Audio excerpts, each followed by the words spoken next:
إن الحمد لله نحمده ونستعينه ونستغفره ونعوذ بالله من شرور أنفسنا ومن سيئات أعمالنا من يهد الله فلا مضل له ومن يضلل فلا هادي له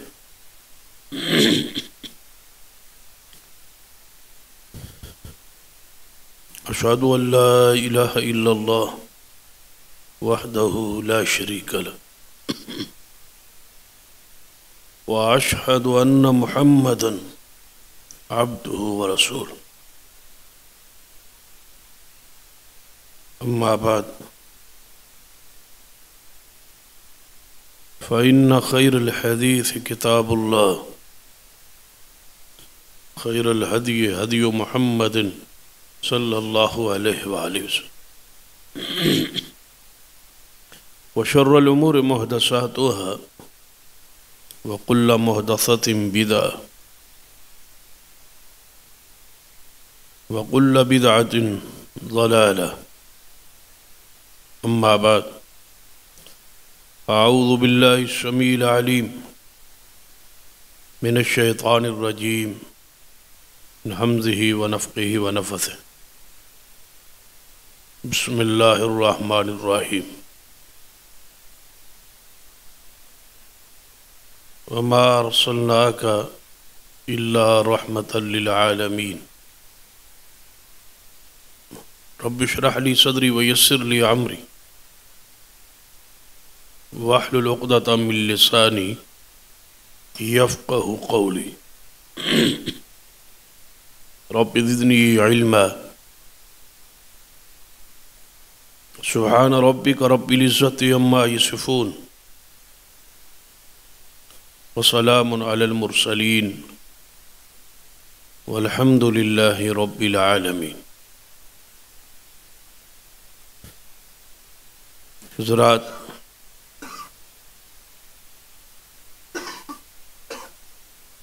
نبی رحمت صلی اللہ علیہ وسلم وہ صفات جو آپ کی ذات کے لیے خاص ہے، ان کے بیان کا سلسلہ جاری ہے.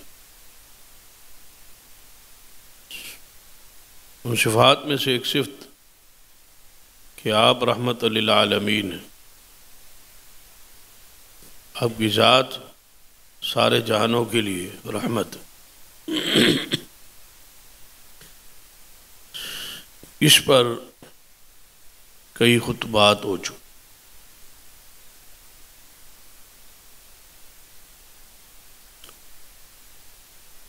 جتنے بھی دنیا بھر اندر اس وقت یعنی عصر حاضر میں بحران اور مسائل ہیں،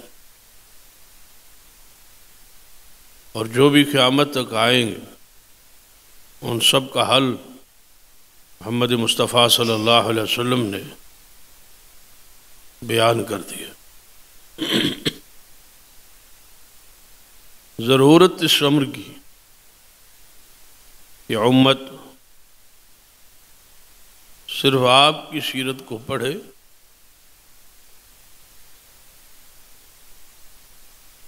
صرف ثواب کے ارادے و نیت نہ لیں، بلکہ آپ کی سیرت اپنی زندگی اندر لانے کے لیے اور اس پہ عمل کے لیے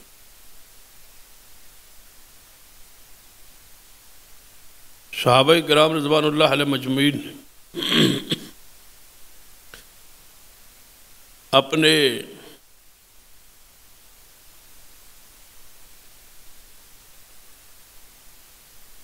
زندگی مبارک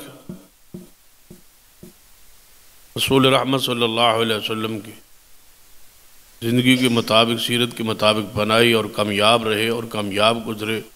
دنیا بھی کامیاب تھے اور آخرت میں بھی کامیاب. یہ بات نہیں ہے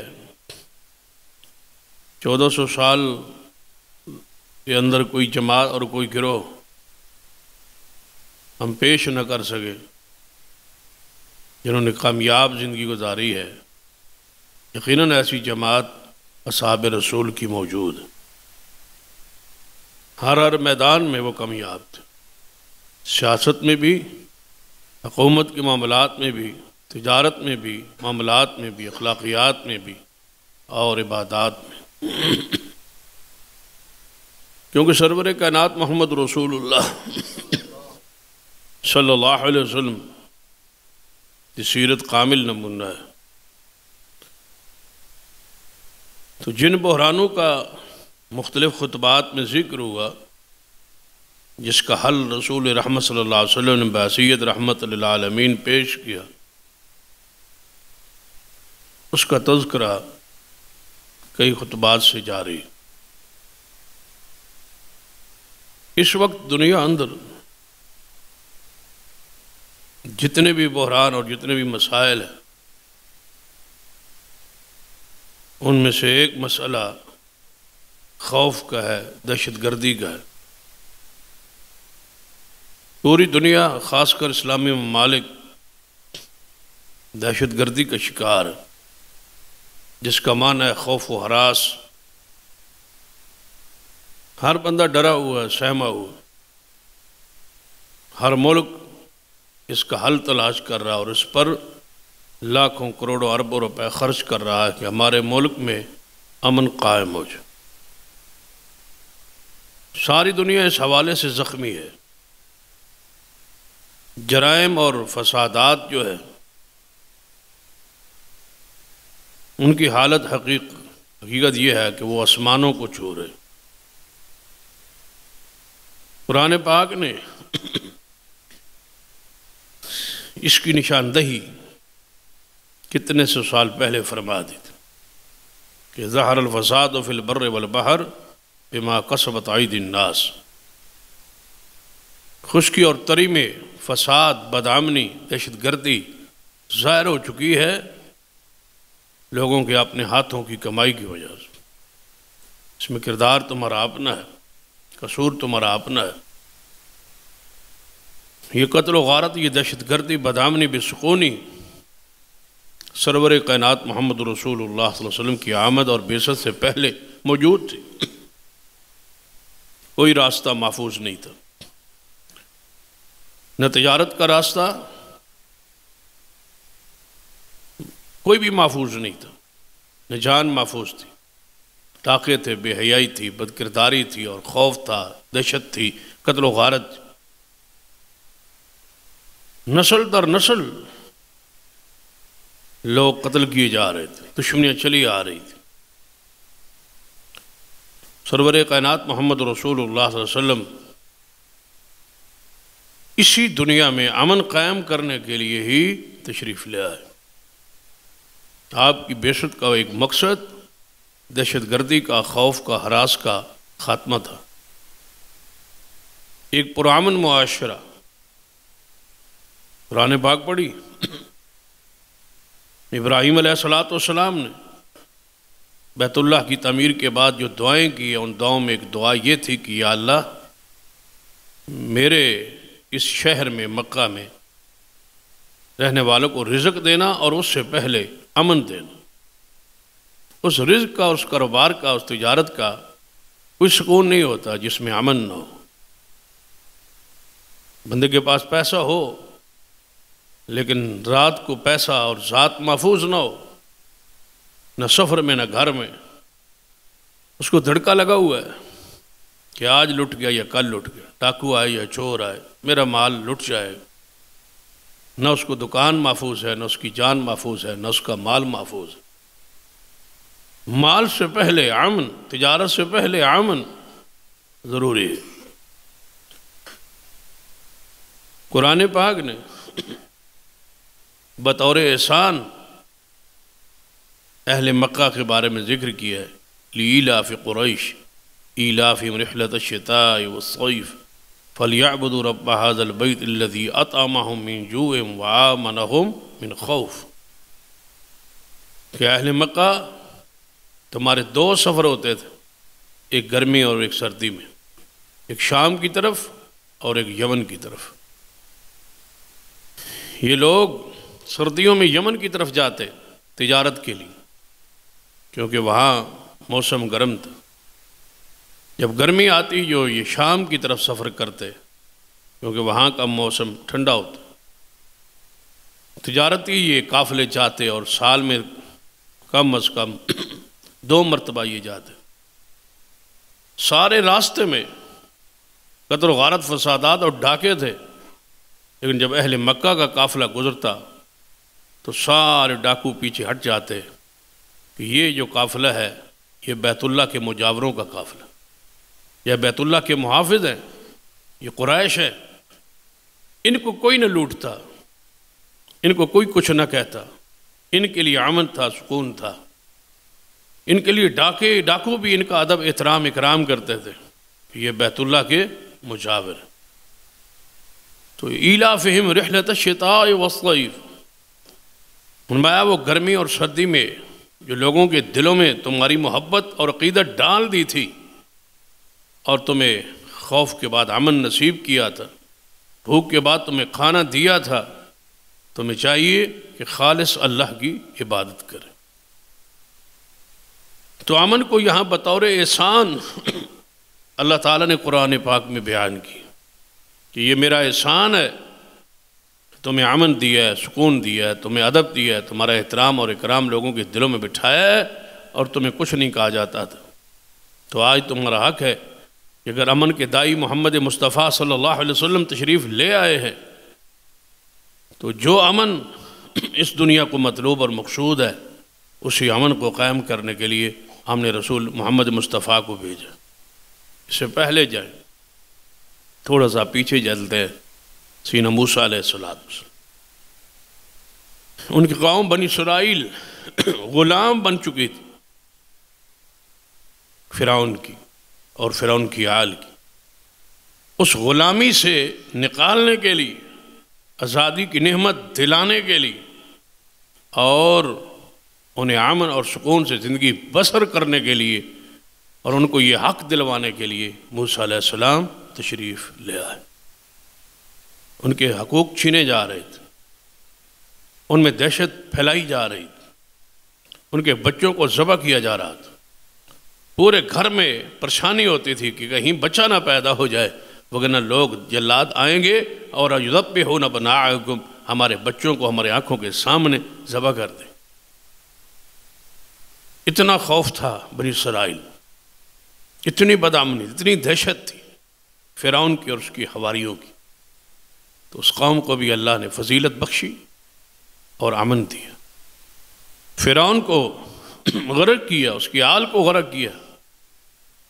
آخر ظلم کی ایک انتہا ہوتی، وہ اپنی انتہا کو پہنچا اور اللہ تعالیٰ نے بنی اسرائیل کو امن بخشا سیدنا موسیٰ علیہ السلام کے ذریعے۔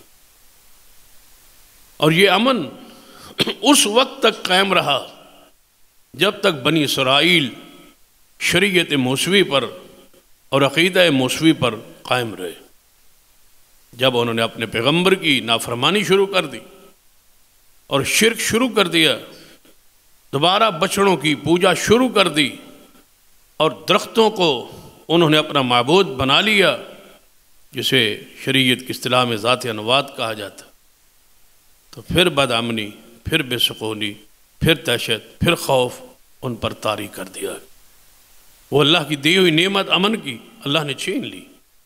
آج پوری دنیا جو ہے وہ بدامنی کا شکار ہے، دہشت گردی کے شکار ہے۔ اپنا ملک دیکھیں، یہاں بدامنی، پڑوس میں جائے کشمیر کتنا مظلوم، 3 سالوں سے انڈیا کے ظلم اور تشدد کا وہ شکار ہے۔ بوسنیا میں، برما میں، افغانستان میں، عراق میں، شام میں مسلمان کتنے مظلوم، دہشت گردی کا شکار ہیں۔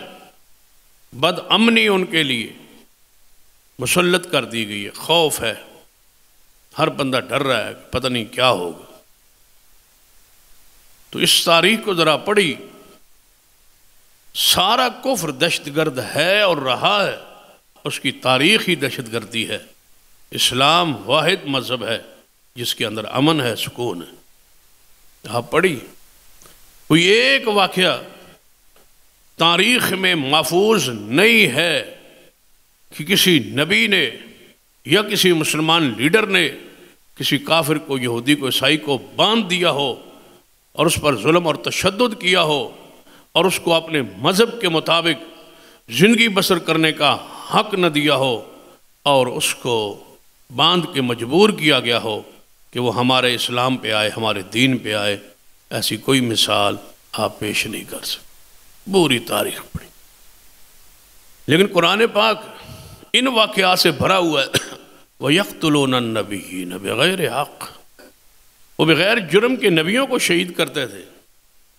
ہمیشہ یہ دہشت گردی انبیاء اور اولیاء اور بزرگان دین، ائمہ کرام، علماء امت کے خلاف کی گئی ہے، انہیں شہید کیا گیا جن کے اخلاق اعلیٰ تھے، کردار اعلیٰ تھا، کوئی قصور و جرم نہیں تھا، صرف دین کی دعوت کی وجہ سے۔ دعوت بھی پرامن تھی اور دعوت بھی عقل اور نقل اور بے فطرت کے عین مطابق تھی، جس میں کوئی تشدد نہیں تھا۔ لیکن اس کے باوجود کافروں کی دہشت گردی دیکھیں، کون سا موقع ہے کہ زکریا علیہ السلام اور سیدنا عیسیٰ بن مریم، ان کے خلاف یہودیوں کا محاصرہ، قتل کرنے کے لیے دہشت گردی کا پوری بدترین یہ مثال موجود ہے کہ یہودیوں نے عیسیٰ بن مریم کا محاصرہ کیا ہوا کہ ہم سولی چڑھا دیں، ہم قتل کر دیں۔ وہ تو اللہ مہربان ہوا کہ عیسیٰ بن مریم کو زندہ آسمانوں پہ اٹھا لیا گیا، مگر یہودی تو دہشت گرد تھے۔ وہ تو اپنے نبی کو، سچے نبی کو، کلمت اللہ کو، عیسیٰ بن مریم کو شہید کرنے پر، قتل کرنے پر تلے ہوئے تھے۔ تو دہشت گردی جو ہے وہ کفار میں ہے، تشدد تعصب جو ہے وہ کفار میں ہے، مسلمانوں میں تو نہیں۔ سیرت رسول صلی اللہ علیہ وسلم سے پہلے موسیٰ کلیم اللہ علیہ السلام کی سیرت کو پڑھی، تشدد کس کی طرف سے تھا؟ فرعون کی طرف سے۔ کون روکتا تھا دعوت اسلام کو؟ فرعون روکتا تھا۔ کون جو ہے وہ موسیٰ علیہ السلام اور ہارون علیہ السلام کے خلاف پروپیگنڈے اور منصوبے بناتا تھا؟ یقیناً وہ فرعون۔ نمرود کو پڑھی، ابراہیم علیہ السلام کے ساتھ مقابلہ اور سیدنا ابراہیم علیہ السلام کو آگ میں ڈالنا، یہ کن کا طریقہ، کن کا وتیرہ ہے؟ یہ کافروں کا ہے۔ آئیے سرور کائنات محمد رسول اللہ صلی اللہ علیہ وسلم کی سیرت کو پڑھی۔ جب آپ نے دعوت شروع کی تو آپ تو معصوم تھے، گناہوں سے پاک تھے، کوئی جرم کوئی قصور آپ کی ذمہ نہیں تھا۔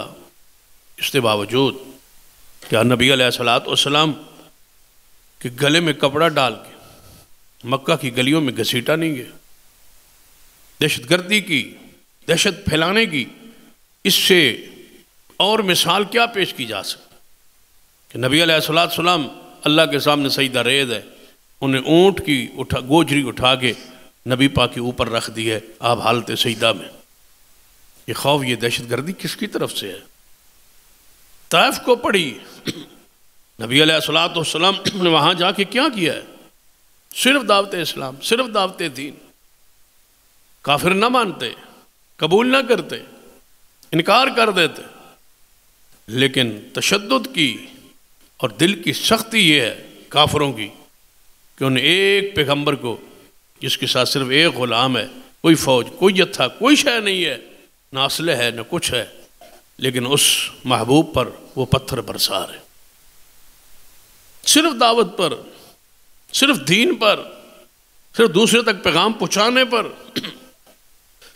پتھروں مار مار کے آپ کو لہولہان کر دیا گیا۔ یہ کیفیت ہے۔ آپ نے خود فرمایا کہ میری زندگی کا مشکل ترین دن طائف کا دن تھا۔ کافروں کے تشدد کو پڑھی، سرور کائنات محمد رسول اللہ صلی اللہ علیہ وسلم کی ساری زندگی کو پڑھے۔ 17 مرتبہ ایسا پیغمبر علیہ السلام پر آپ کی شہادت کی کوشش کی گئی، آپ کو قتل کرنے کی کوشش کی گئی۔ 17 مرتبہ حملے ہوئے، ہر حملے میں اللہ نے اپنے محبوب کو اپنے وعدہ کے مطابق واللہ یعصمک من الناس، اللہ نے قرآن کی صداقت بیان کر دی تھی، اے محبوب جو یہ چاہیں کر لیں تمہارے ذات کو یہ نقصان نہیں پہنچا سکتے، آپ کی حفاظت میرے ذمہ۔ اس کے بعد نبی علیہ السلام نے فرما دیا تھا کہ آج کے بعد مجھے محافظوں کی کوئی ضرورت نہیں ہے، میری حفاظت کا ذمہ اللہ نے خود اٹھا لیا۔ واللہ یعصمک من الناس کے تحت تو دیکھیے جب نبی علیہ السلام جس دن اور جس رات ہجرت کی کہ وہ کافروں نے آپ کے گھر کا محاصرہ نہیں کیا، کافر آپ کو تلاش نہیں کرتے رہے، کیا قرآن اور حدیث میں وضاحت موجود نہیں ہے کہ غار ثور تک کس نے پیچھا کیا؟ امن کا دائی تو غار میں چھپا ہوا ہے، امن پھیلانے والے، اعتدال کا درس دینے والے، نہ لڑنے والے، رحمت للعالمین صلی اللہ علیہ وسلم غار ثور میں چھپ کے 3 راتیں گزار رہے ہیں، اور دہشت گرد اور بدامن جو ہے اور جو اس دنیا میں دہشت گردی پھیلانے والے لوگ ہیں کفار، وہ حضور کی قتل کے لیے غار ثور کے سامنے بھی پھر رہے ہیں۔ وہاں بھی رسول اللہ کی حفاظت اللہ نے کی ہے، وگرنہ کافروں نے تو کوئی کمی نہیں چھوڑی۔ یہ کس نے اعلان کیا تھا؟ جو محمد مصطفیٰ صلی اللہ علیہ وسلم کو شہید کر کے لائے یا زندہ لے آئے، ہم اس کو 100 اونٹ انعام دیں۔ یہ کافروں کا تشدد ہے، یہ کافروں کی سختی ہے، یہ کافروں کی سمجھو کہ ان کے دل کی یہ سختی ہے، یہ وہ دہشت گرد کافر ہوتا ہے، مسلمان نہیں ہوتا۔ مسلمان کا یہ وتیرہ ہی نہیں ہے، بدامنی پھیلانا، اسلام کا یہ درس ہی نہیں ہے، اسلام کا یہ سبق ہی نہیں۔ اسلام کیا ہے؟ جب ایک دوسرے کو ملیں تو کیا کہیں؟ السلام علیکم، سلامتی کا پیغام۔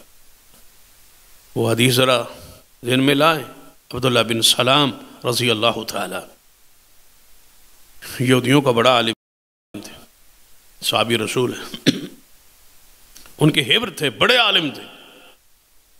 فرماتے ہیں جب نبی علیہ السلام ہجرت کر کے مدینہ طیبہ تشریف لے آئے تو میرے دل میں خیال ہوا کہ میں عالم ہوں، پڑھا لکھا ہوں، ایسے ہی تو نہیں بات کسی کی مان لوں گا، جا کے رسول اللہ صلی اللہ علیہ وسلم کو دیکھوں تو صحیح، کہیں وہ سچے ہی نہ ہوں، تحقیق تو کروں، دیکھوں تو صحیح۔ آپ کی محفل میں پہنچا تو رسول اللہ کیا فرما رہے تھے؟ افشوا السلام، سلام کو پھیلاؤ، سلام کو عام کرو، ایک دوسرے کو جانتے ہو نہیں جانتے، سلام سلام دو اس کو۔ سلام کیا ہے؟ سلامتی ہے، سلام کرو۔ واطعموا الطعام، ایک دوسرے کو دعوتوں دو، کھانا کھلاؤ۔ ایک دوسرے کو دعوت دینے سے، کھانا کھلانے سے امن نہیں ہوتا، سکون نہیں ہوتا، محبت نہیں ہوتی۔ وصلوا باللیل والناس نیام، رات کو اٹھ کے نماز پڑھو، جب لوگ دنیا سو چکی ہو تم نماز پڑھو، جنت میں سلامتی کے ساتھ داخل ہو جاؤ گے۔ عبداللہ بن سلام کہتے ہیں کہ میں نے جب رسول اللہ صلی اللہ علیہ وسلم کی زبان سے یہ الفاظ سنے اور چہرہ دیکھا، میں نے اسی وقت فیصلہ کر لیا کہ یہ چہرہ اور یہ دعوت کسی جھوٹے انسان کی نہیں ہو سکتی، صلی اللہ علیہ وسلم، اور ایمان لے آئے۔ افشوا السلام، یہ تو محمد مصطفیٰ امن کا دائی، یہ تو سلامتی کے دائی۔ جانتے ہو 5 نمازیں آپ پر فرض ہیں، اور 5 نمازیں کی رکعات جو ہے وہ 17 ہے فرائض کی، سنتے اس کے علاوہ ہے 17 رکعات فرائض کی، سنن اور نوافل اس کے علاوہ ہیں۔ کوئی نماز، جب بھی آپ نماز کے لیے آئیں گے اور ساری دنیا نماز میں موجود ہوگی تو نماز کا آخری جملہ، نماز کا آخری پیغام، نماز کی آخری دعا، نماز کے آخری الفاظ جس سے آپ نماز سے باہر نکلتے ہیں، تمہیں نماز کے اندر پابند کر کے، تربیت کر کے اب تمہیں نماز سے باہر نکالا جا رہا ہے، کس جملے کے ذریعے؟ السلام علیکم ورحمۃ اللہ۔ یہ تو سلامتی والا دین ہے۔ ایک دوسرے کو سلام کہو، پوری مسجد سلام کی آواز سے، اس روحانیت سے پوری مسجد پرتاثیر ہو. لیکن کاش اس جملے کے حقیقت نو ہم جانتے ہوتے اور سمجھتے ہوتے. جب امام یہ کہہ رہا ہے السلام علیکم ورحمۃ اللہ، پھر ہر نمازی کہہ رہا ہے السلام علیکم ورحمۃ اللہ، دائیں بائیں سلام پھرا جا رہا ہے. جو ادھر ہیں تم پر سلامتی ہو، جو ادھر ہیں تم پر سلامتی ہو، میری طرف سے تم بے فکر ہو جاؤ، میں اس مقام پہ کھڑا ہوں. السلام علیکم ورحمۃ اللہ، میری ذات سے تمہیں کوئی نقصان نہیں پہنچے گا، میری زبان سے تمہیں کوئی نقصان نہیں پہنچے گا، میرے ہاتھ سے میرے کردار سے تمہیں کوئی نقصان نہیں پہنچے گا. ساری دنیا گواہ رہے کہ میں جس مقام پہ کھڑا ہوں میری طرف سے پوری جماعت سن لے السلام علیکم ورحمۃ اللہ، کہ تم پر سلامتی ہے. میں اللہ سے مانگ رہا ہوں مجھ سے تم محفوظ ہو.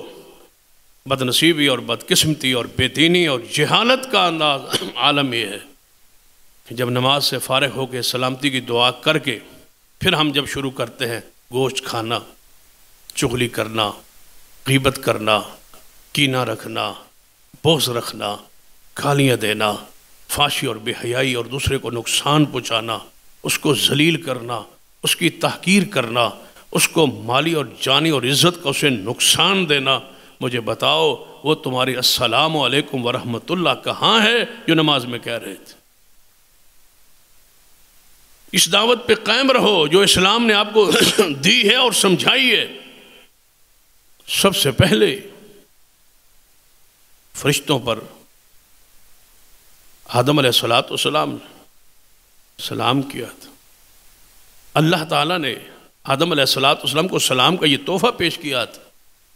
تمہارا تو آغاز ہی سلامتی سے ہے، تمہاری تخلیق ہی سلامتی سے ہے، انسانیت شروع ہی سلامتی سے ہوتی ہے.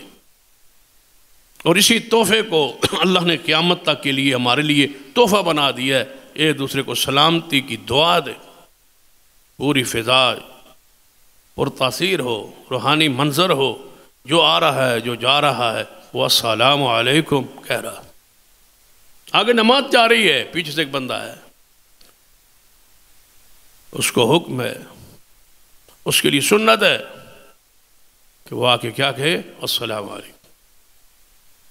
یہ نہ ہو کہ نمازی ڈر جائے کہ پیچھے سے جو آواز دے رہا ہے آ رہا ہے، پتہ نہیں کوئی دہشت گرد ہے، بدامن ہے، کہیں آ کے نقصان تو نہیں پہنچانا چاہتا. وہ آتے ہی مسجد میں داخل ہوتے ہی صفوں میں آتے ہوئے السلام علیکم کہہ کے پورے نمازیوں کو تحفظ کا اعلان کرے گا کہ میں آ گیا ہوں، میں مسلمان ہوں، تم پر اللہ کی رحمت اور سلامتی ہو، میری ذات سے تمہیں کوئی نقصان نہیں پہنچنے والا. کاش نبی علیہ السلام کی رحمت للعالمین ہونے کی اس حیثیت کو اور اس پہ آپ کے بکھرے ہوئے یہ موتی جو ہے، ان کو ہم چنتے اور ان کو ہم وجود میں اور جسم کے اندر ان کو جگہ دیتے اور اپنی زندگی اس کے مطابق ڈھالتے اور بناتے. اور فرمائی نبی علیہ السلام کی ساری زندگی پڑی تشدد، تعصب کافروں کی طرف سے. مسلمان دہشت گرد نہیں ہوتا، مسلمان بدامن نہیں ہوتا، یہ کافروں کا طریقہ. کافر یہاں سے نکلے تھے مکہ سے جا کے بدر میں لڑے، کافر یہاں سے نکلے جا کے احد میں لڑے، کافر یہاں سے نکلے جا کے خندق میں لڑے. نبی علیہ السلام تو اپنے شہر سے لڑنے کے لیے باہر نہیں آئے. نبی علیہ السلام کی رحمت تو یہ ہے، قرآن پاک نے اصول بیان کیا ہے، میرے محبوب وَإِن جَنَحُوا لِلسَّلْمِ، اگر یہ کفار صلح کے لیے جھک جائیں، صلح کے لیے آ جائیں، صلح کا پیغام دیں، تو اے میرے محبوب فَجْنَحْ لَهَا وَتَوَكَّلْ عَلَى اللَّهِ، اللہ پر توکل کیجئے اور آپ بھی اپنے دامن کو صلح کے لیے پھیلا دیجئے. اگر کافر صلح پہ آئیں تو اے محبوب آپ کو لڑنے کا اختیار نہیں، آپ کو صلح کا پیغام دیں. رسول اللہ صلی اللہ علیہ وسلم تو صلح کا پیغام دے رہے ہیں. آپ تو احرام دی حالت میں تشریف لے آئے صلح حدیبیہ پر، مقام حدیبیہ پر احرام کی حالت میں، لیکن صلح کے لیے، امن کے لیے ساری چیزوں کی قربانی دے کے صلح کا معاہدہ کر کے محمد مصطفیٰ تو واپس چلے گئے۔ والف الفضول جو ہے، جو آپ کے اعلان نبوت سے پہلے کفار کا آپس میں جو معاہدہ تھا، آپ کی نبوت کے اعلان سے 20 سال پہلے اس پر کون تھے جو صلح کا پیغام لے کے اس فیصلے میں، اس معاہدے میں محمد مصطفیٰ خود شریک تھے۔ اور آپ فرمایا کرتے تھے کہ جاہلیت کے دور میں ان کافروں نے جو اس وقت صلح کا معاہدہ کیا تھا، اگر آج بھی میں محمد مصطفیٰ صلی اللہ علیہ وسلم کو وہ صلح کے لیے پیغام دیں گے تو محمد مصطفیٰ کو موجود پائیں۔ نبی علیہ السلام نے تو کبھی بد امنی کا یا کسی کو مذہب چھڑانے کا یا کسی کو زبردستی مسلمان بنانے کا، کسی کافر پر تشدد کرنے کا، کسی کافر کو مارنے کا رسول اللہ صلی اللہ علیہ وسلم تو حکم نہیں دیا، جب تک یہ ساری چیزیں دفاعی۔ ساری دنیا امن کی فاختہ کو پکڑنا چاہ رہی ہے لیکن پکڑ نہیں پا رہی۔ کیوں؟ کہ وہ اصول نہیں لاگو ہو رہے جو امن کے لیے محمد مصطفیٰ صلی اللہ علیہ وسلم نے طریقہ اختیار کیا۔ آج بھی میں نے یہ دعویٰ کیا ہے کہ دہشت گردی بدامنی کے بیس اور بنیاد اور مؤسس کفار ہیں، مسلمان نہیں۔ ہم کہاں تک پہنچے تھے کہ نبی علیہ السلام ہجرت کر کے جا رہے تھے، پیچھے کون آئے؟ کفار۔ سراقہ بن مالک آ گیا تھا، اس سے آگے بڑھیے۔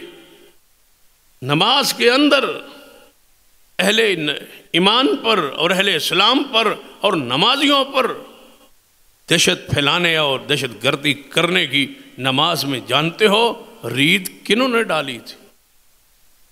یہ ابو لولو تھا، جسے فیروز کہا جاتا۔ ابو لولو فیروز مجوسی ایرانی سب سے پہلے مسجد میں دہشت گردی اور بدامنی اس بدبخت نے شروع کی اور سیدنا عمر جیسے انسان پر حملہ کیا اور سیدنا عمر کو زخمی کیا، جس کی پاداش میں آپ شہید ہوئے۔ مسجد نبوی میں یہ پہلا خود کچھ حملہ سمجھی، کیونکہ وہیں ابو لولو کو پکڑ لیا گیا اور مار دیا گیا۔ ایرانی تھا، مجوسی تھا اور کافر تھا۔ مسجد کے اندر حالت نماز میں، بھلا عبادت میں بھی کسی کو قتل کرتے، نماز میں بھی قتل کرتے، قرآن کی تلاوت میں بھی قتل کرتے۔ مسجد کے اندر تو مسلمان سوائے رب کی عبادت کے کچھ بھی نہیں کرتا، یہاں بھی داخل ہو گئے، یہاں بھی قاتل۔ یہ کفار کا طریقہ رہا ہے۔ وہ کون لوگ تھے جنہوں نے سیدنا عثمان کو 40 دن پانی اور کھانے کو پابند کر کے اور معصور کر کے خلیفۃ المسلمین کو شہید کر دیا؟ پیچھے کون تھے؟ بیس میں کون تھے؟ بنیاد کون تھے؟ کافر تھے، یہودی تھے، جو اس کی بیس میں اور بنیاد میں تھے۔ آگے استعمال سہولت کار کوئی بھی ہو، یہ انداز کفار کا ہے، مسلمانوں کا نہیں۔ آج پوری دنیا میں سیاست کے نام پر، مذہب کے نام پر، فرقوں کے نام پر دہشت گردی کا سلسلہ جاری ہے، لیکن یاد رکھیے ساتھ ساتھ دہشت گردی بھی جاری ہے، ساتھ ساتھ امن کی کوششیں بھی جاری ہے، لیکن وہ کوششیں رائے گاہ ہیں، ضائع ہیں، کیونکہ اصول پیغمبر رحمت للعالمین نے جو اصول اور ضابطے دیے ان کے مطابق نہیں۔ امن کا پہلا طریقہ، امن چاہتے ہو تو دامن مصطفیٰ میں آنا پڑے، امن چاہتے ہو تو رحمت للعالمین صلی اللہ علیہ وسلم کے بیان کردہ اصول و ضوابط جو ہیں ان کو پڑھنا پڑے، ان کو لاگو کرنا پڑے۔ قوانین سخت سے سخت بن گئے، بڑے بڑے ادارے بن گئے، کسی طریقے دہشت گردی بد امنی ختم ہو، چند دنوں اور چند مہینوں کے لیے وہ رکتی ہے، پھر سر اٹھاتی ہے۔ ابھی کل ہی کئی پاکستان کی فوج کے جوان شہید ہوئے اور کئی دہشت گردوں کو مارا گیا۔ اسی طرح کے واقعات کا سلسلہ جاری رہتا، چاہتے سارے یہ ہے کہ امن ہو جائے، لیکن کرتوت اور کام وہ کرتے ہیں جو بدعملی کے۔ قرآن اور حدیث کا مطالعہ کیجیے، محمد مصطفیٰ صلی اللہ علیہ وسلم کی رحمت اور سیرت کو پڑھیے، تو سب تو پہلے دہشت گردی، بد امنی اور خوف کے خاتمے کے لیے توحید کا نفاذ فرض ہے۔ جس ملک میں توحید نہیں ہے اس میں امن قائم نہیں رہ سکتا، جو مرضی کر، یہ طے شدہ بات ہے، یہ قرآن اور حدیث سے ثابت شدہ بات ہے۔ امن ان کے لیے جن کے ایمان اور عقیدے میں شرک نہیں۔ قرآنی نص ہے، الذین آمنوا ولم یلبسوا ایمانہم بظلم اولئک لہم الامن۔ امن ان کے لیے ہے جن کے ایمان میں شرک نہ ہو۔ شرک کے خاتمے کے بغیر امن قائم نہیں ہو سکتا۔ نبی علیہ السلام دی سیرت نو پڑھی، جہاں جہاں اسلام غالب آتا گیا وہاں پہلے رسول اللہ صلی اللہ علیہ وسلم شرک مٹاتے گئے۔ وہ تھان، وہ دربار، وہ بت جہاں جہاں حضور کو نظر آتے گئے، حکومت اسلامیہ قائم ہوتی گئی، رسول اللہ صلی اللہ علیہ وسلم ان کے نشانات کو مٹاتے گئے اور قبروں کو کچا کر کے زمین کے برابر کرتے گئے تاکہ شرک کی کوئی ذریعہ محفوظ ہی نہ رہے، ختم ہو۔ پڑھ لیجیے، نبی علیہ السلام جس ملک میں، جس علاقے میں تشریف لائے، اس علاقے میں کئی انبیاء گزرے، کئی انبیاء علیہ السلام یہاں دفن ہے،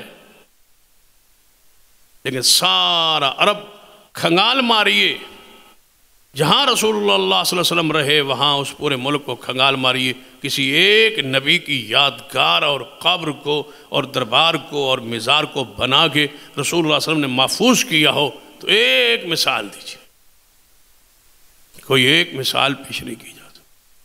امن توحید کے والوں کے لیے ابراہیم نے علیہ السلام نے امن مانگا تھا، لیکن بتوں کو توڑ کے مانگا ہے۔ محمد مصطفیٰ صلی اللہ علیہ وسلم نے امن دیا ہے اس قوم کو، لیکن 360 بتوں کو پہلے توڑا، پھر گارنٹی دی میرے صحابہ اب تمہیں دیکھو گے کہ اکیلی عورت جو ہے وہ چلے گی اللہ کے خوف کے علاوہ، اسے کوئی راستے میں ڈر نہیں ہوگا۔ اتنا امن محمد مصطفیٰ نے دے دیا ہے اور قائم کر دیا، اس کی بنیادوں کو آپ نے قائم کر دیا۔ کوئی خوف نہیں تھا، کوئی خطرہ نہیں تھا، سکون تھا، اطمینان تھا، امن تھا۔ اس کی وجہ یہ ہے کہ رسول اللہ صلی اللہ علیہ وسلم نے شرک کا خاتمہ، ہم اس کو تعصب کہتے ہیں، ہم اس کو فرقہ واریت کہتے ہیں، ہم اس کو کہتے ہیں کہ یہ تشدد نہیں ہے۔ سب سے بڑا ظلم، سب سے بڑی بدامنی جو ہے وہ شرک ہے۔ یہاں ظلم و امن نہیں ہوتا، ظلم اور امن متضاد چیزیں ہیں۔ جہاں امن ہوگا وہاں پھر ظلم نہیں ہے، جہاں ظلم ہے وہاں پھر امن نہیں ہے۔ سب سے بڑا ظلم ان الشرک لظلم عظیم، سب سے بڑا ظلم تو شرک ہے۔ امن کے لیے شرک کا خاتمہ ضروری۔ جس ملک کا بڑے سے بڑا عہدیدار قبروں کو جا کے پوجے، قبروں کا چڑھاوا چڑھائے، قبروں پر سجدہ کرے، قبروں کو دھوئے، قبروں کو غسل دے، قبروں پر چڑھاوا چڑھائے، اچھاڑ اور چادر چڑھائے، اور قوم کی اور ملک کی سلامتی کے لیے قبر پر جو دعا کرے وہ سلامت نہیں ہوتا، وہ تباہی کی طرف جا رہا ہے۔ قبر پر ملک کی سلامتی کی دعائیں، وہاں دربار پہ فلاں وزیر اور وزیر اعظم وہاں پہنچے اور ملک کی سلامتی کی دعائیں کی، سلامتی کی یعنی ملک کے لیے امن اور سلامتی کی دعا کی، کس پر؟ قبر پر۔ دعا کے لیے قبر نہیں ہے، دعا کے لیے بیت اللہ جائے، دروازہ بیت اللہ کا پکڑ کے ملتزم سے چمٹ جا کے وہاں دعا کیجئے تاکہ تمہارے ملک میں امن اور سلامتی قائم ہو، توحید کو نافذ کیجئے۔ رسول اللہ صلی اللہ علیہ وسلم طائف اندر موجود تھے جب غالب آئے، وہاں کا جو بت تھا نا وہ عزا تھا، تو نبی علیہ السلام نے فرمایا کل ہم آج قابض ہوئے، آج فاتح ہوئے، آج طیف پر اسلام کا جھنڈا لہرایا، کل کیا ہوگا؟ آج طیف میں پہنچے، اسلامی فوج داخل ہوئی، رسول اللہ صلی اللہ علیہ وسلم تشریف لے گئے، صحابہ تشریف لے گئے، طیف میں پہنچے اور اسلام کو جھنڈا لہرایا۔ پہلی رات طیف میں رسول اللہ صلی اللہ علیہ وسلم بحیثیت فاتح داخل ہوئے۔ آپ نے فرمایا کل سویرے پہلا کام عزا کو ہم توڑیں گے، امن قائم کرنا ہے، شرک کا خاتمہ۔ جس ملک میں 1,00,000 سے زائد دربار ہوں، جہاں آئے دن پوجا ہو رہی ہو، وہاں جو مرضی کر لو امن قائم نہیں ہو سکتا۔ کیوں؟ یہ غداری ہے اس نعرے سے جو پاکستان بناتے ہوئے لگایا گیا تھا کہ لا الہ الا اللہ۔ لا الہ الا اللہ کا معنی بتوں کی پوجا ہے، لا الہ الا اللہ کا معنی قبر کی پوجا ہے، لا الہ الا اللہ کا معنی قبر کا طواف ہے، قبر کا سجدہ ہے، قبر کا چڑھاوا ہے، قبہ ہے، اس پر خرچ ہے۔ ہمارے ملک کے اندر محکمہ اوقاف قائم ہے جو درباروں کا متولی، جو وہاں درباروں پہ پیسے لوگ آ کے ڈالتے ہیں، وہ اوقاف وصول کرتا ہے، وہ وصول کر کے آگے خرچ ہوتا ہے اس محکمے میں۔ جس ملک میں قبروں کو فیکٹری کی اور مل کا درجہ دیا گیا ہو اور کمائی کا ذریعہ بنایا گیا ہو اور پیسہ وہاں سے لے کے قوم پر خرچ کیا گیا ہو، وہاں امن نہیں ہوتا۔ اس سے بڑا ظلم کیا ہے کہ اللہ کی مخلوق کے نام پر پیسہ دیا جا رہا ہے، بکرے ذبح کیے جا رہے ہیں، پیسہ وہاں کرنسی پھینکی جا رہی ہے، اس کو لیا جا رہا ہے، ٹرکوں کے ٹرک درباروں سے بھر کے پیسے محکمہ لیتا ہے اور کہتا ہے امن آ جائے۔ پھر اس پیسے سے مجاوروں کی خدمت ہوتی ہے، پھر وہاں دربار والوں کی خدمت ہوتی ہے، پھر وہاں لنگر تقسیم ہوتے ہیں، پھر قبروں کو دھویا جاتا ہے، وزیر کی صدارت میں ہوتا ہے۔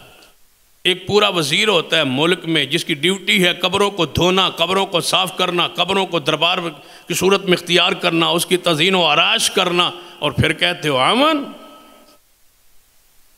مشرکوں کے لیے امن ہوتا ہے، شرک کرنے والوں کے لیے امن ہوتا ہے۔ آؤ جنہوں نے امن قائم کرنا تھا کل عزا کو توڑیں گے۔ جب توڑنے کا فیصلہ ہوا تو سرداران جو طائف تھے وہ محمد مصطفیٰ کے پاس حاضر ہوئے، یا رسول اللہ صلی اللہ علیہ وسلم، اسلام ابھی طائف میں نیا نیا ہے، لوگ نیا نیا مسلمان ہیں، یہ عزا کی محبت ان کے دلوں میں رچی بسی ہے، یہ عزا کے پجاری، یہ عزا کے سامنے نظر و نیازیں چڑھانے والے، یا رسول اللہ صلی اللہ علیہ وسلم آج مغلوب ہوئے ہیں، آج کوئی مسلمان ہوا ہے، کوئی بھاگ گیا، کوئی دوڑ گیا، کوئی قید میں ہے، اتنی جلدی نہ کریں، کل عزا کو نہ توڑیں، چند مہینے چند دن ٹھہر جائیں، جب اسلام اندر داخل ہو جائے گا، یہ پختہ ہو جائیں گے، تربیت ہو جائے گی، پھر عزا کو توڑیں گے۔ رسول اللہ نے فرمایا ایسا نہیں ہو سکتا، سب سے پہلا سارا طیف پھر جائے، محمد مصطفیٰ کل ہی عزا کو توڑیں۔ پھر آئے سرداران طائف، یا رسول اللہ صلی اللہ علیہ وسلم ایک مشورہ ہے، فرمایا دو۔ فرمایا جب ہم کفر میں تھے نا، شرک میں تھے، تو یہ جو عزا ہے نا، یہاں جو درخت اس کے آس پاس لگے ہوئے ہیں نا، یہاں سے کوئی رات کو روشنیاں قسم کی اٹھتی تھی، روشنیاں وغیرہ آتی تھیں، اور یہاں کوئی لکڑی شکڑی کو ہاتھ لگاتا تو وہ اس کی ٹانگ ٹوٹ جاتی، اس کو نقصان ہوتا تھا۔ کہیں ایسا نہ ہو کہ کسی صحابی کو کل توڑنے پر آپ مامور کریں اور اس کا نقصان ہو جائے۔ رسول اللہ نے فرمایا یہ ٹانگیں ہماری نہیں توڑتے، یہ مشرکوں کی توڑتے، ہماری کس نے توڑنی، کچھ نہیں ہوگا۔ فرمایا خالد، جی یا رسول اللہ، اللہ اکبر کہہ کے عزا پر چڑھ جاؤ اور توڑ ڈالو۔ توڑ ڈالا گیا، وہاں عزا وہ جنی چیختی چلاتی رہی، لیکن صحابہ اس پر پوری گرفت کے ساتھ اللہ کی پناہ میں آ کے اللہ کا نام لے کے اس بت کو توڑا، نام و نشان مٹا دیا، پھر جا کے طائف میں امن قائم ہو، شرک کا خاتمہ۔ شرک کی موجودگی میں امن نہیں ہو سکتا۔ پھر آپ نے بلایا اپنے وزیر اوقاف کو، کس نے؟ محمد مصطفیٰ صلی اللہ علیہ وسلم۔ اپنے وزیر کو بلایا، جس کو میں یہ کہہ لوں کہ مذہبی امور کا وزیر تھا۔ یہاں مذہبی امور جس کو وزیر بناتے ہیں پہلے ڈھونڈتے ہیں کہ اس کا مشرک ہونا ساتھ ضروری ہے۔ ہمارے ایک اہل حدیث ساتھی ہے، وہ خود اپنی بات بتلا رہا، ایم پی ہے، بعد میں وزیر بھی رہا، نام اس لیے نہیں لیتا کہ ضروری نہیں ہے، بات سمجھانا مقصود۔ تو وہ کہتا ہے کہ مجھے بلایا گیا اور مجھے کہا گیا کہ آپ کو پنجاب کا وزیر اوقاف نہ بنا دیا جائے، کابینہ میں لینا تھا، آپ کو بنا دیا جائے۔ تو وہ کہنے لگا وزیر اعلیٰ جو اس وقت پچھلے دور حکومت، تو کہنے لگے میاں صاحب بات یہ ہے کہ میں مشرک نہیں ہوں، میرے کو قبرہ نہیں جے دھوتیاں جانی، میرے کو قبرہ نہیں جے دھوتیاں جانی ہے، تو سا کہنا قبرہ دھو فلاں دربار تے جا فلاں تے جا، میرے کو نہیں جے جایا جانا۔ انہوں نے کہا پھر تو انہوں بجائے اس دے کسی اور محکمے دا وزیر بڑھانے، یہاں تو وہ چاہیے جو قبریں دھوئے۔ ایک محمد مصطفیٰ صلی اللہ علیہ وسلم کا مذہبی امور کا اور اوقاف کا وزیر کا نام بتاؤں، جسے زمانہ شیر خدا کہتا ہے، محبوب خدا ہے، شیر خدا ہے، سیدنا علی مرتضیٰ ہے رضی اللہ تعالیٰ۔ نبی علیہ السلام نے بلایا اور فرمایا ہے علی، جی یا رسول اللہ صلی اللہ علیہ وسلم، میری جہاں تک حکومت ہے وہاں تک تم جاؤ اور پھیل جاؤ، ساتھ ساتھی لو، تمہاری ڈیوٹی اور ذمہ داری یہ ہے کہ کوئی بت نہ رہے اور کوئی پکی اور اونچی قبر نہ رہے۔ علی مٹھا رہے، شیر خدا مٹھا رہے۔ آج پھر اس قوم کو کسی سیدنا علی کی ضرورت، شیر خدا، محبوب خدا، اللہم صلی علی محمد وعلی آل محمد۔ یہ ہے سیدنا علی رضی اللہ تعالیٰ۔ قیادت کا فقدان ہے، قائدین دینی حوالے سے دور ہے، ملک کی باغ ڈور جن کے ہاتھوں میں ہے وہ دین کو، عقیدے کو جانتے اور سمجھتے نہیں۔ ضروری ہے کہ جو وقت کا حاکم ہو وہ قرآن کو، حدیث کو، دین کو جاننے والا اور سمجھنے والا ہو، تاکہ اس کی روشنی میں آگے دین کو نافذ کرے، اسلام کے حقوق اور ضوابط کو وہ نافذ کرے۔ صدیق عمر، عثمان و علی دین کے عقیدے کو مضبوط تھے اور جاننے والے تھے۔ مدینہ کے ریاست کے جو والی تھے وہ ایسے تھے۔ ہمارے کالجوں یونیورسٹیوں میں پڑھے ہوئے یہ سیاستدان دنیا کو شاید جانتے ہوں، لیکن میں تو کہا کرتا ہوں یہ دنیا بھی نہیں جانتے۔ اگر دنیا کو جانتے ہوتے تو 75 سالوں میں، 70 سالوں میں پاکستان کی یہ حالت نہ ہوتی۔ یہ ساری حالت پاکستان کی علماء نے تو نہیں نہ کی، انہوں نے کی ہے نا۔ حکومت تو ان کے پاس رہی، اقتدار تو ان کے پاس رہا۔ یہ کرپشن، یہ فحاشی، یہ بے حیائی، یہ بے دینی، یہ ملک کو مقروض کرنا، یہ کنہوں نے کیا؟ علماء نے کیا ہے، مذہبی طبقے نے کیا ہے، دینی طبقے نے کیا ہے۔ یہ سکولوں، کالجوں، یونیورسٹیوں کے پڑھے ہوئی یہ تحفے ہے، یہ وہ گفٹ ہے جو سکولوں، کالجوں، یونیورسٹیوں نے قیادت ہمیں مہیا کی ہے، جو بیرون یونیورسٹیوں سے پڑھ کے آگے مسلط ہو گیا ہے۔ یہ ہے جنہوں نے ملک کی یہ حالت، یہ کیفیت کی ہے۔ آئی امن اسلام میں، امن توحید میں۔ نبی علیہ السلام نے علی جاؤ اونچی قبریں برابر۔ آج بھی کوئی ایسی قیادت سیادت اللہ دے اور آئے جو پاکستان کے ایک کونے سے دوسرے کونے تک سارے درباروں کو، سارے بزرگوں کی قبروں کو سنت کے مطابق کچا بنا دے اور کبے نہ رہنے دے، کچی ایسی قبر بنے جیسی بقیع میں سیدنا عثمان کی ہے۔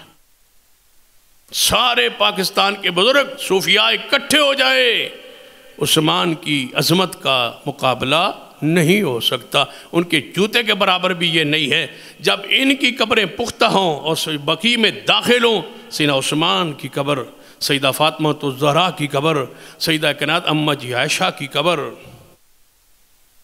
سیدنا حسن کی قبر ساری کچی ہے، سیدنا حمزہ کی قبر، شہدائے احد کی قبریں کچی ہے۔ اور آپ کو بتاؤں روضہ رسول کے اندر آج بھی داخل ہو جائیں، کوئی ایسی سعادت، کوئی ایسا موقع نصیب ہو آج بھی جائے، اگر جا نہیں سکتے تو پھر کتابیں پڑھیں، تاریخ وہ پڑھیں۔ سیدہ کائنات اماں جی عائشہ فرماتی ہیں کہ ہم نے حضور کو حجرے میں دفن کیوں کیا تھا؟ کیوں کیا تھا دفن حجرہ پاک میں؟ باہر جگہ پر، کھلی جگہ پر، بقیع میں دفن کیوں نہیں کیا؟ ایک وجہ تو وہی معروف ہے نا، مشہور ہے کہ جہاں نبی فوت ہوتا ہے وہیں دفن ہوتا ہے، لیکن اصل علت جو وجہ امی عائشہ نے بیان کی ہے، فرماتی ہیں اس لیے کہ اگر کھلی جگہ پر قبر ہوتی تو لوگ قبر مصطفیٰ کو عبادت کرتے، سجدہ کرتے، چڑھاوا چڑھاتے۔ ہم نے اپنے حجرے میں دفن ہی اس لیے کیا ہے کہ کوئی سجدے کے لیے، عبادت کے لیے مصطفیٰ کی قبر تک پہنچ نہ سکے۔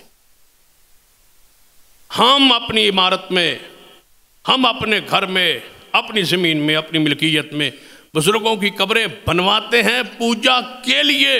امی عائشہ فرماتی ہیں ہم نے حضور کی قبر حجر میں بنائی پوجا سے محفوظ کرنے کے لیے، اور ایسی محفوظ ہوئی، ساتھ صدیق بھی دفن ہو گئے، سیدنا عمر بھی دفن ہو گئے، ایسی 4 دیواری حجرہ رسول کی بنی کہ کوئی اندر قبر تک پہنچ سکتا ہی نہیں۔ آج بھی جہاں وہ روضہ رسول ہے صلی اللہ علیہ وسلم، اس کو اندر کھولے تو تقریباً 13 میٹر کے قریب حضور کی قبر مبارک جو ہے وہ نیچے ہے۔ وہاں جا کے سجدہ کرنا ناممکن ہے، محفوظ رکھ لیا اللہ نے۔ اور پھر صحابہ کرام رہے، کسی صحابی رسول نے ایسا کیا نہیں کیا، تب امن تھا۔ راستے مدینہ میں امن کیوں تھا، سکون کیوں تھا؟ سیدنا عمر کا واقعہ وہ جو گزشتہ جمعے بیان ہوا تھا، کھلے عام درخت کے نیچے کیوں سوئے ہوئے تھے؟ اسی وجہ سے کہ انہیں پتا تھا کہ یہاں میں نے توحید کا نفاذ کر دیا ہے، اور جہاں توحید ہو وہاں اللہ امن کو ضروری رکھتا ہے۔ شرک کی وجہ سے، ظلم کی وجہ سے بدامنی پھیلتی۔ نبی علیہ السلام کی دعوت کو پڑھی، پتہ ہے کتنی رحمت للعالمین نے دعوت تھی، تمہاری حرمت کو، شان کو بیان کیا۔ حضور آخری اپنے حج میں کیا فرمایا تھا؟ فرمایا میرے صحابہ آج کا یہ دن حرمت والا ہے۔ جی یا رسول اللہ، آج کا یہ دن حرمت والا ہے، یہ شہر بیت اللہ مکہ مکرمہ حرمت والا ہے، اور یہ مہینہ حج کا حرمت والا ہے۔ یاد رکھنا جس طرح یہ حرمت والے ہیں، تمہارا مال اور تمہارے خون بھی اسی طرح حرمت والے ہیں جس طرح یہ حرمت والے۔ بیت اللہ کی طرح منہ کر کے ذرا تھوکتے ہو نا؟ نہیں تھوکتے۔ بیت اللہ کی طرح منہ کر کے کوئی پیشاب کے لیے بیٹھتا ہے؟ نہیں بیٹھتا، نہ ادھر پیٹ کرتا ہے نہ منہ کرتا ہے، یا وہ بیت اللہ ہے۔ کوئی بندہ ایسے بیٹھے بیٹھے ٹانگیں آگے بیت اللہ کی طرف پھیلا دے نا، تو کئی بندے سیانے سمجھدار وہ کہتے ہیں کہ یار ادھر بیت اللہ ہے، ٹانگیں پیچھے کرو، ادھر بیت اللہ ہے۔ اتنا ادب، اتنا احترام کہ ہم ادھر ٹانگیں بھی نہیں کرتے، حاجت پہ بیٹھتے ہوئے منہ اور پیٹھ بھی نہیں کرتے، اس لیے کہ بیت اللہ ہے۔ تو مومن کی شان تو بیت اللہ سے زیادہ ہے، جس کو پیٹھ بھی کرتے ہو، جس کو برا بھی کہتے ہو، جس کو گالیاں بھی دیتے ہو، جس کے غیبت بھی کرتے ہو، جس کی ذلیل بھی کرتے ہو، جس کو بے عزت بھی کرتے ہو، جس کو ذلیل اور رسوا کرتے ہو، جس کی چغلی کرتے ہو، جس کا مال کھاتے ہو، جس سے دھوکہ کرتے ہو، یاد رکھو اس کی حرمت بیت اللہ سے زیادہ ہے۔ عبداللہ بن عمر رضی اللہ تعالیٰ فرماتے رسول اللہ صلی اللہ علیہ وسلم نے بیت اللہ کو دیکھ کے جب ہجرت کے ایام تھے، آپ نے فرمایا تھا بیت اللہ تو اس میں عزت والا ہے، عظمت والا ہے، شان والا ہے، لیکن مومن کی شان تجھ سے زیادہ ہے۔ بیت اللہ کی شان سے زیادہ شان مومن کی ہے، مسلمان کی ہے۔ پڑھیے بہت سارے بڑے بڑے گناہ رسول اللہ نے گنوائے، ان بڑے گناہوں میں اکبر الکبائر جو ہیں ان میں کسی کا ناحق قتل ہے، دہشت گردی اسلام میں حرام ہے، خوف و ہراس پھیلانا حرام ہے۔ نبی علیہ السلام نے مزاق کے طور پہ، ویسے بندے کے ہاتھ میں چھری ہو، چاقو ہو یا کوئی بندوق ہو، بندہ ویسے مزاق کے طور پر اس کی طرف، دوست کی طرف یا اپنے بچے کی طرف یا اپنے بھائی کی طرف کرے، رسول اللہ نے اس کو بھی منع کیا، اس کو بھی حرام کیا ہے۔ میں کیوں نہ کہوں وَمَا أَرْسَلْنَاكَ إِلَّا رَحْمَةً لِلْعَالَمِينَ، اشارے، ویسے ہی مزاق کے طور پہ رسول اللہ صلی اللہ علیہ وسلم نے روک دیا، منع کیا ہے۔ نبی علیہ الصلوۃ والسلام حضرت عبداللہ بن عباس رضی اللہ تعالیٰ عنہ حدیث کے راوی ہے کہ سرور کائنات محمد رسول اللہ صلی اللہ علیہ وسلم نے فرمایا، میرے صحابہ میرے جانے کے بعد کافروں کی روش پہ نہ چلنا، ایک دوسرے کی گردنیں نہ مار دینا، اس کے دوسرے بندے کے خون کا خیال رکھنا، اس کی حرمت کا خیال رکھ۔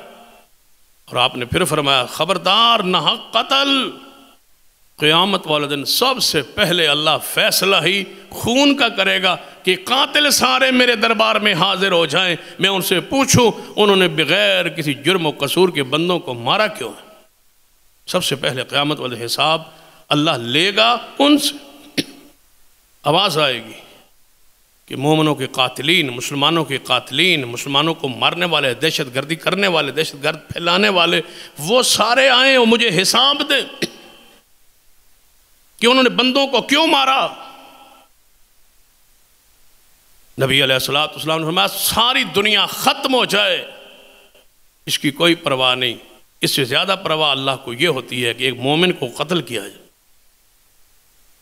قرآن میں ہے کہ ایک جان کا قتل پوری انسانیت کا قتل ہے۔ اسلام کو پڑھی، یہاں دہشت گردی نہیں ہے، یہاں بد امنی نہیں ہے، یہ کافروں کا وتیرہ ہے۔ محمد مصطفیٰ صلی اللہ علیہ وسلم کی رحمت ہے کہ آپ نے اس کا خاتمہ کیا ہے۔ اس لیے توحید کے بعد انصاف۔ جس ملک میں انصاف نہ ہو، عدالتیں فیصلے بکتے ہوں اور خریدے جاتے ہوں، وہاں امن قائم نہیں ہو سکتا۔ کیسے امن قائم ہو؟ قاتل عدالت سے بری ہو گیا ہے، کیسے امن ہو؟ جس بندے کا بھائی کا قاتل رہا ہو گیا ہے، اس کو سزا نہیں ملی، کیا امن قائم ہوگا؟ قائم نہیں ہو سکتا۔ اس کے لیے انصاف ضروری ہے، عدل ضروری ہے۔ وہاں انصاف بکتا نہیں ہے۔ جہاں امن ہو، جہاں امن قائم کرنا ہو، وہاں فیصلہ تول کے ہوتا ہے، وہاں فیصلہ ہوتا ہے کہ اگر محمد کی بیٹی فاطمہ بھی چوری کرتی، میں اس کے بھی ہاتھ کاٹتا، تب امن قائم ہوتا، انصاف ہوتا۔ اگر آپ چاہتے ہیں کہ یہ امن قائم ہو تو ہر نوجوان کے ذہن میں یہ بات ڈالنی ہوگی کہ انسانیت کی قدر و قیمت کیا ہے، اس کا مقام کیا ہے، اس کا درجہ کیا ہے۔ اپنے تعلیمی نصاب کو پڑھیں، وہاں انسانیت کے بارے میں کتنے سبق دیے جاتے، انسانیت کے درجہ اور حیثیت کو کیا پڑھایا جاتا ہے۔ نبی علیہ الصلوۃ والسلام، میں ایک حدیث پڑھ رہا تھا تو اس حدیث کو پڑھتے ہوئے بڑا ایک روحانی جو ہے وہ سبق نصیب ہوا کہ بندہ وضو کا نماز میں کھڑا ہے، پہلی صف میں کھڑا ہے، دوسری میں ہے، تو اس کا وضو ٹوٹ گیا۔ اب اس نے وضو کرنا ہے، نماز سے پیچھے جانا ہے۔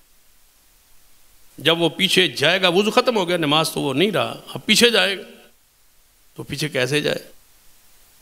ہو سکتا ہے کوئی بندہ اس کے جانے کو دیکھ کے ہنسے کہ اس کے وضو ٹوٹ گیا ہے، اس کی ہوا کے خراج ہوا ہے، کوئی اس پر ہنسے۔ رسول اللہ صلی اللہ علیہ وسلم نے طریقہ کیا بتایا؟ فرمایا وہ اپنے ناک پہ ہاتھ رکھ کے باہر کو نکل جائے، ناک پہ ہاتھ رکھے گا تو ہاتھ والا یہ محسوس کرے گا اس کو نکسیر آ گئی ہے، یہ ناک کا کوئی مسئلہ نکسیر ہے، یہ باہر نکلے تاکہ اس کی عزت محفوظ رہے۔ محبوب تو تجھ پر کوئی اتنا ہنسے، محبوب کی رحمت یہ بھی برداشت نہیں کرتی۔ تمہاری توقیر، تمہاری بے عزتی، تمہاری توہین مسلمان کی، کہاں کہاں رسول اللہ صلی اللہ علیہ وسلم نے تمہارے لیے رحمت اور محبت، اور تمہاری تکلیف کب رسول اللہ نے برداشت کی ہے کہ تمہاری کوئی تاخیر کر؟ کیا وہ حدیث نہیں حضور فرماتے ہیں کہ میں لمبی قرات کا سوچ کے آتا ہوں، آج لمبی قرات کراں گا نماز میں، لیکن اچانک کسی بیٹی کا، کسی عورت کا بچہ پیچھے ہوتا ہے نماز میں، وہ رو پڑتا ہے تو میں فوری قرات کو مختصر کر دیتا ہوں کہ یہ ماں تڑپ رہی ہو۔ وہ تو اتنے رحمت للعالمین۔ اس قوم کو، جوانوں کو سمجھایا جائے کہ گناہ کے نقصانات کیا ہے، قتل کے نقصانات کیا ہے۔ ایک بندے کو آپ مار دیں گے، دہشت گردی، دہشت پھیلا دیں گے، بندے کو مار دیں گے، کیا تم محفوظ رہو گے؟ نہیں۔ عزت کے پیچھے مار دو گے، کیا تمہاری پیچھے عزت محفوظ رہے گی؟ تم جیل میں چلے جاؤ گے، آئے روز تمہاری مائیں بہنیں بیٹیاں تجھے جیل میں ملنے آئیں گی، 100 بندوں کے دھکے کھائیں گی۔ اس بے غیرتی سے بہتر نہیں تھا کہ تم یہ جرم کرتے ہی نہ۔ آج سلاخوں کے پیچھے کانپ رہے ہو، سامنے ماں بہن بیٹی جیل کی بیرک میں ملاقات کے لیے لائن میں کھڑی ہے، کوئی ادھر سے سپاہی آ رہا ہے، کوئی ادھر سے آ رہا ہے، وہ دھکے دے رہا ہے، پیچھے ہٹو پیچھے ہٹو، تو اندر سلاخوں میں برداشت کر رہا ہے۔ اس بے غیرتی سے بہتر تھا جو تو گناہ کیا ہے نا، اسے بہتر تھا تو معاف کر دیتا۔ یہ فساد، یہ نقصانات، یہ بے حیائی آج تو اپنی آنکھوں سے نہ دیکھتا۔ اگر چاہتے ہو امن قائم ہو تو ان جوانوں کو، اس نسل کو، اس بندوں کو آخرت یاد کرو، آخرت کے دروس دو، آخرت پر ایمان جتنا مضبوط ہوگا اتنا بندہ گناہوں سے بچے۔ ہمیں یقین ہی نہیں ہے قیامت پر، یقین ہوتا تو ہماری یہ حالت ہوتی۔ اس حد تک ہمیں مانتے ہیں کہ موت آئے گی، بس ٹھیک ہے اٹھنا ہے، لیکن تیاری کیا ہے؟ ایمان کا یہ معنی ہوتا ہے تیاری نہ ہو، ایمان کا یہ معنی ہوتا ہے جس کو قیامت یاد ہو، حساب کتاب یاد ہو، وہ سارے ایسے زندگی بسر کرتا ہے، وہ دہشت پھیلاتا ہے، بدامنی کرتا ہے، بسکونی کرتا ہے، دوسروں کو ڈراتا ہے، دھمکاتا ہے۔ ضروری ہے کہ یہاں پر بتایا جائے جوانوں کو کہ اس کی ایک سزا بھی ہے دنیا میں، آخرت میں تو ہے ہی ہے، دنیا میں ہے۔ کوئی رحم نہیں ہے دہشت گرد پر کہ اس کے ہاتھ اور پاؤں کو کاٹ کے رکھ دیا جائے، شرعی سزا کا نفاذ ہو۔ مجھے بتلاؤ کتنے ہیں جن پر شرعی سزا نافذ ہوئی؟ کتنے دہشت گرد پکڑے گئے؟ کتنوں کو سزا ہوئی؟ پراپیگنڈا کیا ہوتا ہے؟ مدارس، مساجد، علماء، یہ دہشت گرد ہے۔ کتنے علماء ہیں جو دہشت گردی میں پکڑے گئے اور جن کو سزائے موت ہوئی؟ اس کی کوئی فہرست تو پیش کرو۔ کون سا وہ مدرسہ ہے، کون سے وہ طلباء ہیں، کون سے وہ فارغ التحصیل علماء ہیں جو دہشت گرد ہیں؟ اس کی فہرست تو دو۔ ان مدرسوں کے نام تو بتلاؤ کہ یہ 100 مدرسہ ہے، یہاں سے 100 دہشت گرد پیدا ہو۔ ایسا نہیں، یہاں تو برداشت، اعتدال، کتاب و سنت، امن، سکون کا درس دیا جاتا، تربیت کی جاتی۔ اگر کوئی ایسا ناخلف پڑھا لکھا مدارس کا دہشت گردوں کے صفوں میں گیا ہے تو یاد رکھو وہ بھی علماء کی وجہ سے نہیں، وہ بھی ان دہشت گردوں کی وجہ سے جو مدرسوں میں نہیں پڑھے، ان کی صحبت میں، ان کی مجلس میں، ان کی تربیت۔ اگر چاہتے ہو کہ یہ امن قائم ہو، اپنے تعلیمی نظام میں، اپنے تعلیمی نصاب میں ایسے دروس اور ایسے سبق اور ایسی تربیت ہو کہ بچوں کے ذہن میں دوسروں کی اہمیت اور قدر اور ناحق قتل اور گناہ اور آخرت کی فکر اور اس کی سزا جو دنیا اور آخرت میں ہے اس کا پوری طرح یقین ہو، تب جا کے امن قائم ہوگا۔ توحید کے ذریعے امن قائم ہوگا، انصاف کے ذریعے امن قائم ہوگا، آخرت کے ایمان کے ذریعے امن قائم ہوگا، انسانیت کی اہمیت سمجھانے کے ذریعے امن قائم ہوگا۔ تعلیم و تربیت کا وہ نظام جو رسول اللہ نے دیا ہے اس کے نفاذ کے ذریعے اللہ مجھے اور آپ کو توفیق عطا فرمائے۔ اقول قولی ھذا واستغفر اللہ لی ولکم ولسائر المسلمین۔